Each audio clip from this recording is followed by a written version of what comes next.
Welcome to Omaha Spit. This is it. It's a stretch of land which is effectively a barrier between the open sea and the Whangatau harbour.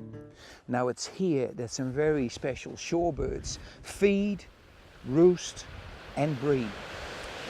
Until recently, it's been a pretty cool haven for these birds. But all that is changing rapidly.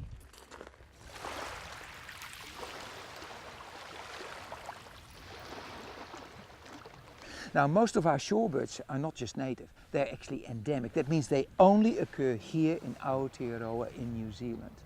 And some of them are pretty rare. Some of them are vulnerable. Some of them are actually threatened with extinction. So, if we want to do something about this spit, we've got to act now. Right now. Disturbance is one of the main causes of breeding failure, and without the proper protection, these incredible shorebirds could become locally extinct. And such extinction would be seen as an unfortunate part of Omaha's history. It's essential to maintain the Whangatau harbour in as good a condition as we can. It's the most natural of our mainland estuaries in the Auckland region for a start, and it's partly like that way because there hasn't been a lot of development around it. And one of the reasons why we have so many shore wading birds living on the spit here is because of the resource of the food in this harbour, and keeping it healthy for the birds is also important. Human intervention, I think, is a reality now.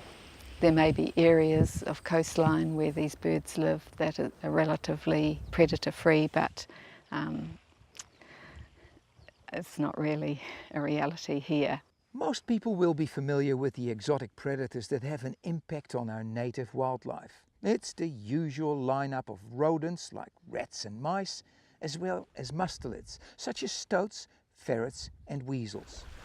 They're nocturnal hunters that show no mercy and kill everything that's of the right size and shape. And don't underestimate your cuddly pets. Cats left to roam at night will certainly kill birds and other wildlife. And make no mistake, Omaha has a substantial population of domestic felines that will lurk and hunt in the dead of night. Ironically, there are also some native predators that can destroy Omaha's birds, especially the young ones. Black-backed gulls have never passed up on a newborn dotterel chick, and they'll gobble them up as if they were hors d'oeuvres. It's not good for the dotterel population, don't you agree? Black-backed gulls are attracted to discarded human food, fish and chips, rubbish, but also by burley. And what's more, these gulls form an aerial attack squad that is not stopped by a fence. Since the birds have been protected, the numbers, the total population has steadily increased. So we are doing some good, and we perhaps prevented them becoming seriously endangered. Well, you know, it's something that we'll have to keep doing, because the minute we stop, the minute this sort of falls apart, then the birds again, the population will readily decline. This Omaha Spit is a brilliant little paradise. It is a really important place too for these birds. Here they feed, they nest and they roost. You know what? You got to admire their tenacity, really. I mean, every year they come back. They make their nest, they lay their eggs, they try to rear their chicks, defend them against predators, and really are fighting a huge, huge battle. For these beautiful shorebirds, it's a race against time.